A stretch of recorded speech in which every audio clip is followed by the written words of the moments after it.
10 কবি ও লেখক পাচ্ছেন বাংলা একাডেমি সাহিত্য পুরস্কার 2024। বৃহস্পতিবার বাংলা একাডেমি থেকে প্রকাশিত এক সংবাদ বিজ্ঞপ্তিতে এ তথ্য জানানো হয়। এবার প্রবন্ধে পুরস্কার পাচ্ছেন অধ্যাপক সলিমুল্লাহ খান, কথা সাহিত্যে সেলিম মোর্শেদ, কবিতায় মাসুদ খান, শিশু সাহিত্যে ফারুক নওয়াজ এবং নাট্য সাহিত্যে পুরস্কার পাচ্ছেন বিশিষ্ট নাট্যকার শুভাশিস সিনহা।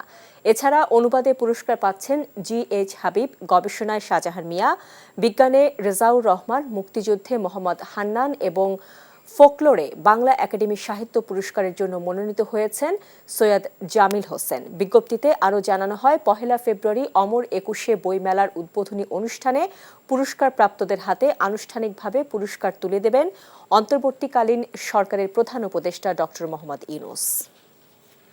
যমুনা ইলেকট্রনিক্সের সুপার এক্সচেঞ্জ অফারে 1-এর ভিতর 3 পুরনো বদলে নতুন নিন। যমুনা ইলেকট্রনিক্স।